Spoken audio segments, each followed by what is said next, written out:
I want to tell you about the worst thing that I have ever done in my life. My son Ocean was 3 months old. My husband Sadiq was sleeping with him in his arms, and I was in postpartum rage. I took the ukulele that I had gifted to him and I took it and I smashed it on his head. Blood spurted out of his head, and my baby, started screaming. And when he screamed, I looked at him and I realized that I was turning him into me, that I was giving him childhood trauma, and his life would end up just like mine. I had to change something, and this story is about that change. Welcome to this video. If you have childhood trauma or you have an inkling that something might have happened to you in childhood that may have affected you right up to adulthood, then this video might resonate with you. I have had a violent childhood. Let me tell you about my first memory in life. I was about 3 or 4 months old. We had gone to village for vacation. I was away from my dad because he was in the city, and the day that he was about to come, I was so excited. From morning I was waiting. There was a little culvert at the edge of the village. So I sat there the entire day. My mom kept coming, my aunts kept coming, hey, eat food, let's go to play. But I was like, no, I'm waiting for my papa. The thing is, I felt very safe with my papa. I felt loved by him. I felt cherished by him, which I didn't feel so much with my mom, even at a very young age. So I was waiting for him. In the evening, I saw him in the rickshaw coming on the road, and I start screaming, Papa, Papa, Papa. I was anticipating the moment he will get down from the rickshaw. He will pick me up, he will hug me, he will swing me around, and I ran to him. And in slow motion, I saw his leg come up with the shoe on, and he hit me in my chest. He kicked me in my chest, and my 3-year-old body flew away and fell onto the rice field. I still feel that pain in my body. As a child, I kept thinking, why did he do it? There was no explanation from anyone. I thought maybe I had become pot-bellied by eating too much food in the village. Maybe I was dirty, I was not clean. That's why he had kicked me in my chest. But after years of thinking about that incident and healing, I know today that it doesn't matter why he kicked me, doesn't matter. Why he kicked his 4-year-old daughter, doesn't matter. What matters is my inner child was hurt. I was hurt that day, and I have to reparent that inner child who comes up in many forms in my adult life. My hurt mattered. Why it happened didn't matter. My childhood was violent. My parents were violent with each other. I would see knives being thrown, blood would spurt out of my mom's arms, she would bang vessels, they were always fighting. I had a brother and he fared very badly as well.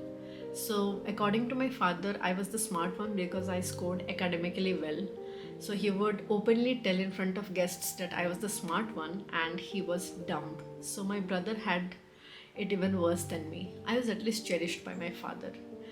But I always knew that his love came conditionally.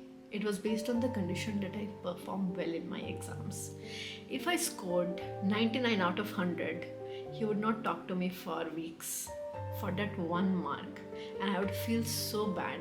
As a child, I was not allowed to play. I was kept in one room and they drilled a hole in the door, and they would always keep looking at the door, peeping on me if I was studying.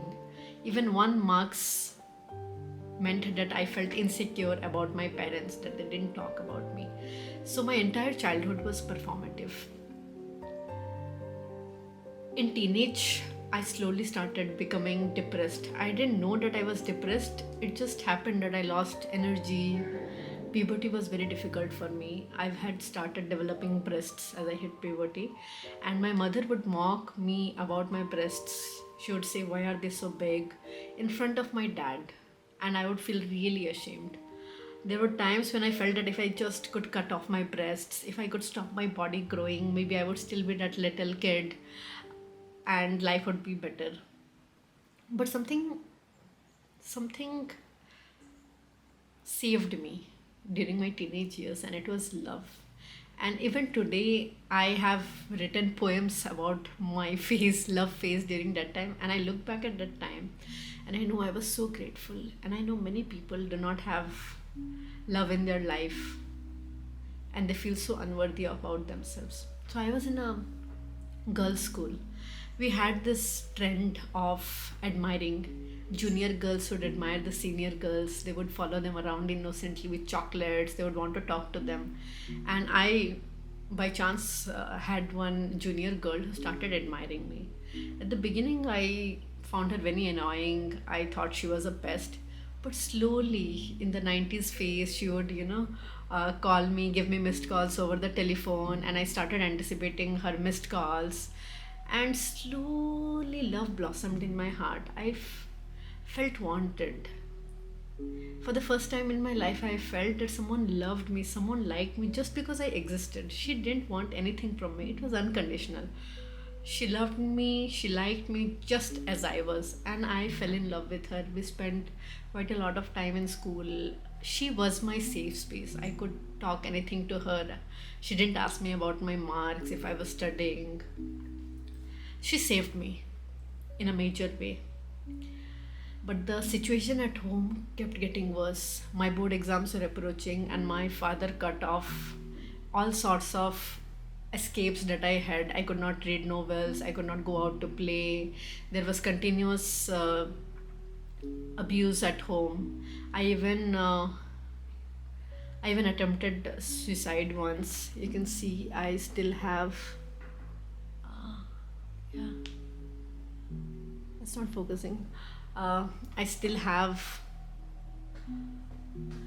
marks from the time when I cut my wrists with a blade because my father forcibly cut my hair. I was not allowed to keep long hair as a child. I always had a bob cut hair, but in my teenage, I finally decided that I would rebel and I would grow my hair. And one day, my father forcibly cut my hair, and I didn't have any control over my life. The only control that I felt was over my body. So I would bite my nails, and I had a blade that I kept, and I just cut my wrists. So things were very worse, and I realized that the only way to escape was to escape home. At 18, I decided that I would go away as far from home as possible. Education was my ticket out. So from Assam, I went to the southernmost part of India, Chennai, to study. My father agreed, and I got admitted in Chennai, and from them, life has become so much better. I escaped and I blossomed. I got attention from the guys. I got into a lot of relationships. But all my relationships had violence in them. I didn't realize it at the point. I would always blame it on the guy. I'd be like, you did this, hence I slapped you. You did this, you made me break this glass. You made me get violent. I never even accepted the fact that I was violent. It was very normal that relationships are like that. And before I could even become aware, the relationships would have breakup. So I was in about 10 relationships, and all were violent. When I was 28 years old, I was in a very serious relationship. I hoped to marry the guy, but there were some problems. There was violence from my side, and then the relationship broke off, and he decided to get married. And I felt very sad. It was a major depressive period. I realized that I have to get married too. Relationships are not my cup of tea. I need that safety and security. I had lost my mother at 24 years. She had been suffering for a long time. She was always sick. She was always depressed. She had a difficult life. So finally, she suffered and died from liver cirrhosis when I was 24. And my father remarried within 28 years of her death, and I have a half sister too.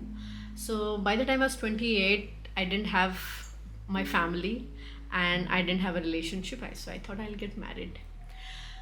And somehow I manifested the perfect person who actually helped me heal. I got married to Sadiq, and he was a bird watcher at that time. And I had never even realized that birds, someone would even observe birds. I thought they were all crows. And he introduced me to nature. He was into physical fitness, so he introduced me to yoga. And slowly things started becoming so much wholesome. I got into physical fitness. I started observing nature. Life felt so much better. Then COVID hit and I got pregnant. And that phase was so beautiful. When I got pregnant, I had so many dreams about my child. I loved my child from the first day that I knew that I was pregnant.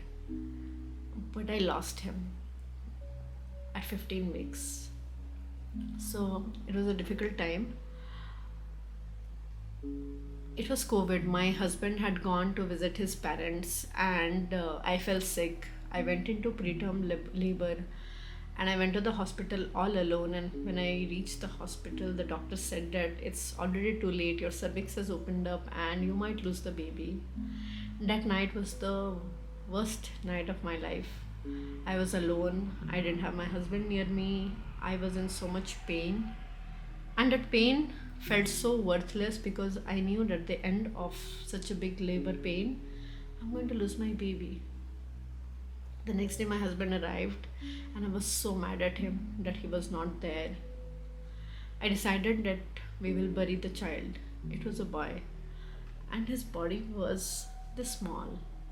I had taken the body from the hospital so that I could bury him with all due respects. His body was little flesh, it was pink, and we buried him on a hill under a tree. We dig some rocks, we put his body, we covered it with soil and some rocks, and we prayed. And there were butterflies flying, and I felt that his soul had merged into nature. I still miss him, and miscarriage was the last straw in my life. I felt there was so much that I had been carrying since childhood, and I was the funniest, the smartest person in a room. And when I lost my child, everything just collapsed. I lost myself. I started hating my husband.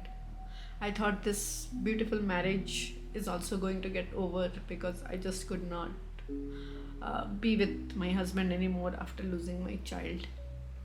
But somehow we trudged on, somehow we kept pushing through, and we went to Goa for a trip. And Goa was so beautiful. There was nature, something just healed us, and we decided that we should shift to Goa for good since it was COVID and we didn't have anything keeping us back in Bangalore. We shifted there, and I would go to the beach every day. We lived near the beach. I'd go every day. I would pick up shells and I would pray to the ocean. I would pray to nature. I would pray to the sun, the stars, the moon, and I would pray for only one thing: a happy child, a healthy, happy child to be mine. And after 9 months, a happy, healthy child was born, and I named him Ocean because he was the blessings of the ocean. Ocean's birth was also difficult. I had postpartum depression, I had C-section infections, and the depression pushed me so much to the brink. My violence returned. I just could not hold my body. I had sleepless nights. And then one day, when we were having an argument, and Sadiq has had this annoying habit that when I would become too loud and I would keep arguing, he would close his ears and he would just And I felt so much rage. I took the ukulele that I had gifted him and I just hit his head with it, and blood spurted out, and my little Ocean was in his arms. I could see the face of shock in his little 3-month-old face, that he didn't know what was happening, and he started screaming. And in that moment, I saw myself in him, that I was turning Ocean into me, that his life is going to be the same as me. That was the wake up call for me, That night, out of shame, I ran away to a hotel. I slept there for the first time in 3 months. I was so sleepless, and there I decided that something had to change. Motherhood, motherhood was the wake up call. I could not continue my life like this. I could not continue to be like my parents, or the intergenerational trauma would just pass on to Ocean. He would turn like me, violent, aggressive, and unaware. So after that, I embarked on the journey of healing, accepting all my childhood wounds, accepting my inner child. There were so many things I did in this journey, and this YouTube channel, this video is the start of me sharing all the things that I have done and that have helped me. I started with conventional talk therapy. We did couples therapy. That helped somewhat. Then I did intergenerational trauma informed coaching. I did psychedelics, ayahuasca, breath work, crystal healing, pranic healing. At one point, healing is so expensive. These modalities and these courses are so expensive. And I have found such great women friendships who have always helped each other rise up. One friend said that, hey, don't worry about the money. You should have a healing budget allocated every month. And she was right. A healing budget is so necessary because the money that we spend in healing is so much worth the time that we spend in suffering and passing on this suffering to others. I'm not completely healed. I'm far from it. I'm still healing, but in this 4 years of journey, I have definitely come so far. Today, I can feel my body. I went for Vipassana course, and there I learned how to notice my body sensations all over my body. So now if I am triggered when I have an argument with my husband, instead of reacting immediately by throwing something or hitting him or slamming the door, I have a moment of pause where I can actually feel that snake coiling like sensation in my chest, right where my father had kicked me. I can feel that sensation and I can choose to sit with it rather than react with it. That shift alone, that shift where instead of reacting to everything that happens to me, just being able to observe things. And I think that's the beginning of healing. And I wish that for you. If you have stuck so far on this video with me, thank you. Thank you with all my heart. It means so much because it takes so much vulnerability to tell your life's story on camera. And if there is even one soul who feels less alone, that's my only intention with this video, because I have felt lonely for so long. I always felt like an imposter. I have done so well in my career, I have done so well in life, but I always felt like an imposter because I didn't have that sense of security that comes with a happy childhood. And I have been trying to build that security for myself. I have been reparenting myself, and I want others to be less lonely in this journey. I want to build a safe space, a community where people can share openly, can be vulnerable, and find comfort in each other. Thank you. Thank you for sticking with me so far. And I wish abundance, healing, health, happiness to you. Please subscribe to my channel as I intend to make more videos like this and what has worked for me.